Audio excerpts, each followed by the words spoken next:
Hello student, this is Utkarsh Tiwari, chemistry faculty. Now student, we are coming the next part of DNA block. Now we are coming the compounds of the DNA block, and here this is K2Cr2O7 potassium dichromate. तो सबसे पहले हम लोग potassium dichromate की method of preparation समझें। उसके पहले समझ लीजिए कि पोटेशियम डाइक्रोमेट एक स्ट्रॉन्ग ऑक्सीडाइजिंग एजेंट होता है एसिडिक मीडियम में, तो इसलिए हम लोगों को ये पढ़ना और भी ज्यादा जरूरी है। बहुत सी ऑर्गेनिक रिएक्शंस में ये यूज होता है। तो सबसे पहले मेथड ऑफ प्रिपरेशन देखते हैं। लैब मेथड रहती है, पोटेशियम क्रोमेट को हम लोग सल्फ्यूरिक एसिड के साथ रिएक्शन करते हैं तो K2Cr2O7 यानी पोटेशियम डाइक्रोमेट, पोटेशियम सल्फेट और H2O बनता है। Clear student? Now after that we are coming the second method, this is a chromite ore method. Chromite ore बोलते हैं FeCr2O4 को। याद रखिएगा कि फॉर्मेशन क्या रहता है कि 3 स्टेप में होता है। फॉर्मेशन ऑफ सोडियम डाइक्रोमेट किससे? क्रोमेट ओर से, फिर formation of dichromate sodium dichromate, और फिर formation of potassium dichromate by sodium chromate dichromate. तो हम लोग क्रोमिक ऑक्साइड्स को यानी कि क्रोमेट ओर को हम लोग सोडियम कार्बोनेट और ऑक्सीजन के प्रेजेंस में हीट करते हैं तो सोडियम क्रोमेट, आयरन ऑक्साइड और कार्बन डाइऑक्साइड बनता है। सोडियम क्रोमेट को जब सल्फ्यूरिक एसिड के प्रेजेंस में हीट किया जाता है तब सोडियम डाइक्रोमेट, सोडियम सल्फेट और H2O बनता है। और इसी सोडियम क्रोमेट को जब हम लोग K2KCl के साथ हीट करते हैं तो बनता है K2Cr2O7 और 2NaCl। तो इस तरीके से हम लोगों ने 2 मेथड देखे K2Cr2O7 बनने के, पहला लैब मेथड और सेकेंड क्रोमाइड ओर से मेथड। हम लोग एक चीज याद रखिएगा कि हम लोगों के लिए कि क्या है कि अगर आप 12th में हैं तो आप ये चीज जरूर याद रखिएगा कि 12th बोर्ड में शॉर्ट नोट्स लिखने को आता है। पोटेशियम डाइक्रोमेट आता है या पोटेशियम क्रोमेट आता है या पोटेशियम परमैंगनेट। आते 2 जरूर हैं, यानी कि पोटेशियम डाइक्रोमेट और पोटेशियम परमैंगनेट, इनमें से एक। क्लियर? अब हम लोग आते हैं उसकी और प्रॉपर्टीज में। Clear sir? Now after that we are coming the physical properties of potassium dichromate के। तो फिजिकल प्रॉपर्टी समझे स्टूडेंट, ये क्या रहता है? देखने में ऑरेंज रेड कलर का क्रिस्टल रहता है और ये मॉडरेट सॉल्युबल होता है, यानी कि कंप्लीटली सॉल्युबल वाटर में नहीं होता। Moderate soluble in cold water में होता है, but completely dissolve in hot water. Hot water में कंप्लीटली डिजोल्व होता है। Now after that you know that it is used in a primary standard solution in a volumetric analysis. ये primary standard solution की तरह use होता है, solution की तरह यूज होता है किसमें? वॉल्यूमेट्रिक एनालिसिस में। वॉल्यूमेट्रिक एनालिसिस में ये प्राइमरी स्टैंडर्ड सोल्यूशन की तरह यूज होता है। तो फिजिकल प्रॉपर्टीज हम लोगों ने क्या देखी? ऑरेंज रेड क्रिस्टल होता है, moderate soluble in cold water होता है, and it is used as a primary standard solution की तरह यूज करते हैं हम लोग इन वॉल्यूमेट्रिक एनालिसिस। एक सबसे इंपॉर्टेंट बात कि टेस्ट फॉर ड्रंकर्ड के लिए किया जाता है। तो पुलिस वाले क्या करते हैं? पाइप टाइपनुमा मशीन होती है, उसमें पोटेशियम डाइक्रोमेट रखा रहता है। पोटेशियम डाइक्रोमेट रहता है तो और उसमें सम ड्रॉप ऑफ एसिड होती है, यानी कि potassium dichromate in acidic medium it behave as a strong oxidising agent. तो उसमें ड्राइवर से कहते हैं इनहेल करिए, तो उसमें एथाइल अल्कोहल की सांस जाती है। जैसे ही वो एक्सहेल करेगा और एथाइल अल्कोहल की गैस जाएगी तो उसका कलर ऑरेंज रेड से ग्रीन कलर हो जाएगा, यानी कि पोटेशियम डाइक्रोमेट चेंज हो जाता है क्रोमिक सल्फेट में, तो इसलिए वो ग्रीन कलर का होता है। और एथाइल अल्कोहल का ऑक्सीडेशन एसिटिक एसिड में हो जाता है। ये हम लोग ऑक्सीडाइजिंग नेचर में प्रॉपर्टीज पढ़ेंगे, लेकिन याद रखिए कि इस तरीके से डॉक्टर पुलिस वाले चेक करते हैं कि किस तरीके से कोई ड्रंकर्ड। Clear friends? Now after that we are coming the chemical properties, very important. Chromyl chloride test. Chromyl chloride test जो यूज होता है, test of the metal chlorides में यूज होता है। कैसे? जिस तरीके से यहां मेटल क्लोराइड सोडियम क्लोराइड ले लिया तो पोटेशियम डाइक्रोमेट 4NaCl के साथ H2SO4 मीडियम में बनाता है potassium bisulphate, sodium bisulphate, chromyl chloride CrO2Cl2 और बनता है 3 मोल ऑफ H2O। ये बनता है ऑरेंज रेड गैस होती है क्रोमिल क्लोराइड की, और ये क्लोरीन का टेस्ट होता है, मेटल क्लोराइड का टेस्ट होता है। तो ये बहुत इंपॉर्टेंट है, जब आप लोग एनालिटिकल केमिस्ट्री लैब में प्रैक्टिकल करेंगे तब इसका टेस्ट करना पड़ेगा। क्लोरीन के टेस्ट के लिए, मेटल क्लोरीन के टेस्ट के लिए ये जरूर किया जाता है। Clear student? Now after that we are coming the oxidizing nature. ये क्या करता है? पोटेशियम डाइक्रोमेट एसिडिक मीडियम में स्ट्रॉन्ग ऑक्सीडाइजिंग एजेंट होता है। कैसे पहचानते, क्या रिएक्शन याद रखनी चाहिए?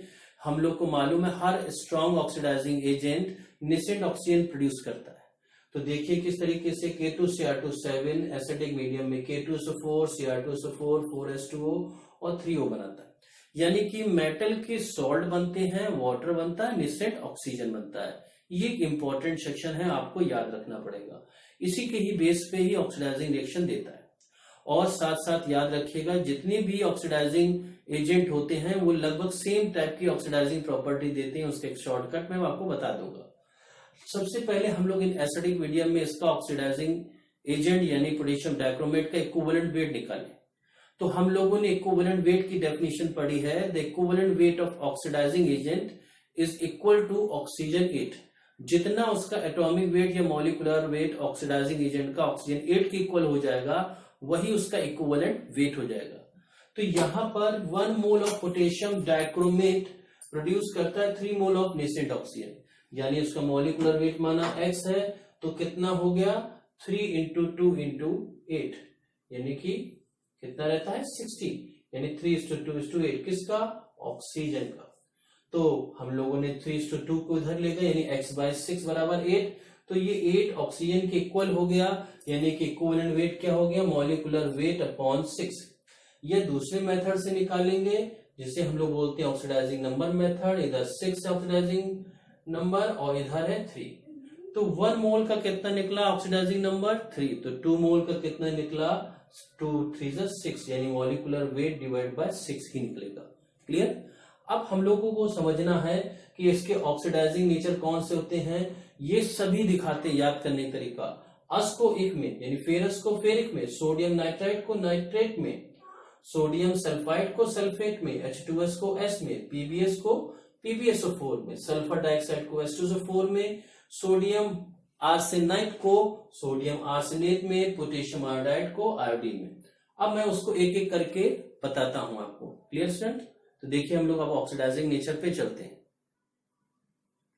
Now student we are coming the oxidizing properties. हम लोग ऑक्सीडाइजिंग प्रॉपर्टीज करना सीखते हैं, किस तरह ऑक्सीडाइजिंग रिएक्शन करते हैं। जितने भी हमने तरीके बताए वो सभी ऑक्सीडाइजिंग रिएक्शन सभी इसी तरह से शो करते हैं। केवल ऑक्सीडाइजिंग एजेंट बदल जाता है, रिएक्शन वही रहती है। ठीक है, बाकी रिएक्शन सब वैसी रहती है, केवल ये पोटेंशियल रिएक्शन वाली उस ऑक्सीडाइजिंग नेचर की बदलेगी। ये एसिडिक मीडियम में रिएक्शन करता है सल्फ्यूरिक एसिड से, तो पोटेशियम और क्रोमियम का सल्फेट, सॉल्ट, वाटर और नेसेंट ऑक्सीजन, यानी कि मेटल का सॉल्ट, वाटर, नेसेंट ऑक्सीजन। एक हमने करके आपको दिखा दी है कि किस तरीके से करते हैं। ये फेरस को चेंज किया फेरिक में, जो नेसेंट ऑक्सीजन प्रोड्यूस करता है वही पूरी यूज होती है यहाँ पे। तो फेरस सल्फेट ने एसिडिक मीडियम में रिएक्शन करी, तो फेरिक सल्फेट और वाटर। हमको याद रखना जितनी नेसेंट ऑक्सीजन यहाँ यूज होती है, प्रोड्यूस होती है, वही यूज होती है। तो उसको सिमल्टेनियस इक्वेशन की तरह से हमको कट करना पड़ता है। यानी इधर 3O है, इधर 1O है, तो उसको करने के लिए 3 का मल्टीप्लिकेशन करिए, कट कर दीजिए और ऐड कर दीजिए। ये ओवरऑल रिएक्शन है। ये सब में ऐसे ही करना पड़ेगा। पहली रिएक्शन ये सब में लिखनी है, ये इसके बाद इस तरह लिखनी है, फिर नेसेंट ऑक्सीजन को बैलेंस करना है और कट करके ऐड कर देना। सब में ऐसे ही करना है, इसीलिए हमने सबकी सेकंड रिएक्शन लिखी है, फर्स्ट रिएक्शन उसी तरह से है। तो फेरस सल्फेट को फेरिक में, सोडियम नाइट्राइट NaNO2, ठीक है, ये NaNO2 है, ऑक्सीजन रिएक्शन की, तो सोडियम नाइट्रेट, ये क्या हो गया? Sodium nitrate. Clear student? उसी तरीके से ये लेड सल्फाइड है, लेड सल्फाइड ने 4 ऑक्सीजन से किया, लेड सल्फेट। ये सोडियम सल्फाइड है, इसने नेसेंट ऑक्सीजन से रिएक्शन करी, सोडियम आर्सेनेट हो गया, आर्सेनाइट था आर्सेनेट। H2S ने नेसेंट ऑक्सीजन से रिएक्शन करी, यानी ये जो प्रोड्यूस की है यही रिएक्शन लिख करके 3 का मल्टीप्लिकेशन करके कट करना पड़ेगा हम लोग को। तो H2S को किसमें चेंज किया? सल्फर निकाला और H2O। सल्फर डाइऑक्साइड H2O से रिएक्शन करके 2O H2SO4 बनाता है, यानी कि सल्फ्यूरिक एसिड।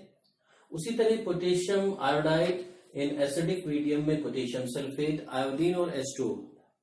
तो ये हम लोगों ने डिफरेंट ऑक्सीडाइजिंग प्रॉपर्टीज पढ़ी।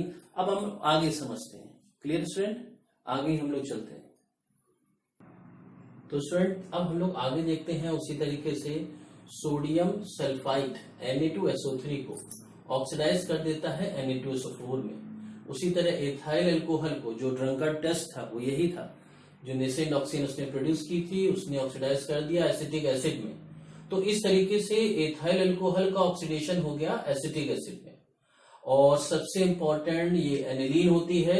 एनिलीन का ऑक्सीडेशन करता है किसमें? पैराक्विनोन में। इंपॉर्टेंट है, याद रखिएगा। उसी तरीके से हाइड्रोजन हैलाइड को ऑक्सीडाइज कर देता है हेलोजन में और एक्स। तो ये थी डिफरेंट केमिकल प्रॉपर्टीज। अब हम लोग स्ट्रक्चर और हाइब्रिडाइजेशन समझते हैं। ये 2K2Cr2 यानी K Cr2 के साथ आयनिक बॉन्ड बना रहा होगा, इसीलिए 2K+, एक इलेक्ट्रॉन ऑक्सीजन को दे दिया, तो ये O नेगेटिव है। उसके साथ साथ ध्यान दीजिएगा क्या है कि ये दो ऑक्सीजन डबल बॉन्ड से ये ऑक्सीजन के बीच ब्रिज बना रहा है। उसी तरीके से फिर उसी तरह से अटैच है, यानी कि हाइब्रिडेशन क्या हो गई? 4 सिग्मा 1 2 3 4।